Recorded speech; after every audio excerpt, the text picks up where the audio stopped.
उधर दिल्ली सरकार में मंत्री गोपाल राय ने बीजेपी पर तंज कसते हुए कहा है कि सम्मन पर जिस तरीके से सम्मन भेजा गया है उस पर उन्होंने सवाल उठाए हैं। सम्मन पर उठाए गए सवालों का जवाब ईडी को देना था, लेकिन जवाब बीजेपी प्रवक्ता ने दिए। जिस तरह से ईडी ने नोटिस दिया अरविंद केजरीवाल जी को, अरविंद केजरीवाल जी ने उसका जवाब भेजा ईडी को, भाजपा को नहीं भेजा था।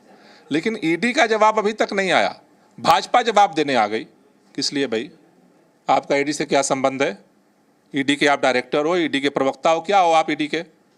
जोर शोर से चिल्लाते हो, पूरा देश जब कहता है कि ईडी का दुरुपयोग कर रहे हो, कठपुतली बना के रखा है, आप बोलते हो नहीं वो स्वतंत्र एजेंसी है।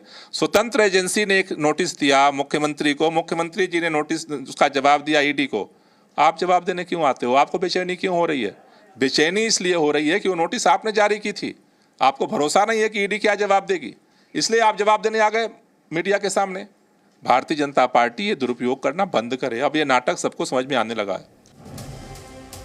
जी न्यूज संवाददाता बलराम इस खबर पर ज्यादा जानकारी लिए हुए मेरे साथ जुड़ रहे हैं। बलराम पांडे, आप देख ही रहे हैं पूरा मामला, किस तरीके से मनीष सिसोदिया की गिरफ्तारी हुई, उसके बाद संजय सिंह की गिरफ्तारी हुई, और अब ऐसा कहा जा रहा है कि दिल्ली के मुख्यमंत्री अरविंद केजरीवाल की भी गिरफ्तारी हो सकती है। और उसी को लेकर दिल्ली के मुख्यमंत्री अरविंद केजरीवाल ने अपना बयान भी दे दिया है कि जिस दिन नतीजे आएंगे पता नहीं मैं कहाँ हूँगा, जेल में हूँगा या यहाँ हूँगा। लेकिन इस पूरे प्रकरण पे अगर हम देखें तो जितनी छीछा लेदर ईडी की हो रही है उतनी किसी की नहीं। जो अभी गोपाल राय ने सवाल उठाया कि जवाब तो अरविंद केजरीवाल ने ईडी को दिया था, ये बीजेपी के नेताओं तक कैसे पहुंच रहा है, इसको लेकर कहीं ना कहीं जाहिर सी बात है कि ईडी के काम करने के तरीके पर भी सवाल खड़े होते हैं।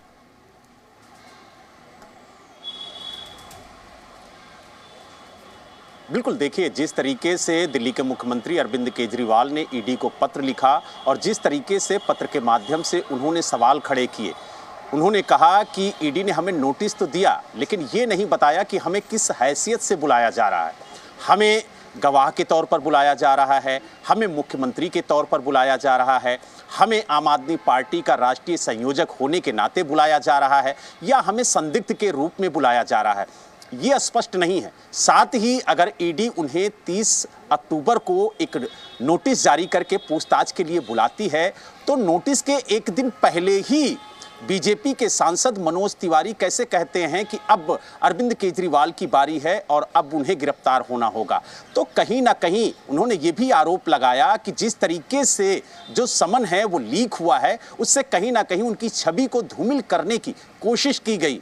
और जिस तरीके से पत्र में उन्होंने सवाल खड़े करते हुए कहा कि जो ये नोटिस है वो पूरी तरीके से गैर कानूनी है और इस नोटिस को तत्काल ईडी वापस ले। और इसके अलावा आप देखिए कि जब वो मध्य प्रदेश पहुंचे, फिलहाल वो पूछताछ में शामिल होने नहीं गए क्योंकि उन्होंने खुद ईडी के नोटिस का जवाब मैं यही कह रही हूं बलराम पांडे कि देखिए पॉलिटिकल पार्टीज है, राजनीतिक दल है, चुनावी माहौल है, एक दूसरे के ऊपर वार पलटवार चलता रहेगा, आरोप प्रत्यारोप चलते रहेंगे। लेकिन अगर किसी को सम्मन किया जाता है और वो कोई पत्र लिखता है किसी एजेंसी को और उस पत्र के ऊपर अगर नेताओं की प्रतिक्रिया आने लगती है तो जाहिर सी बात है कि सवाल उस एजेंसी से पूछे जाएंगे कि आपके सम्मन देने से पहले कोई नेता कैसे बयान दे देता है और आपको जब कोई जवाब दिया जाता है तो वो कैसे लीक हो जाता है। ये जाहिर सी बात है कि ईडी की छवि पर भी सवाल खड़े होने लगे हैं पिछले कुछ दिनों में। बिल्कुल, देखिए जिस तरीके से आम आदमी पार्टी बार बार ये कहती आ रही है कि जब भी कोई ईडी या सीबीआई कार्रवाई करती है तो उससे पहले जो बीजेपी के नेता होते हैं, जो सांसद होते हैं, जो मंत्री होते हैं, वो बयान देना शुरू कर देते हैं और कहते हैं कि अब इस नेता की धरपकड़ होगी, अब ये नेता जेल जाएगा, और उसी तरह से 1-2 दिन बाद तस्वीरें देखने को मिलती हैं।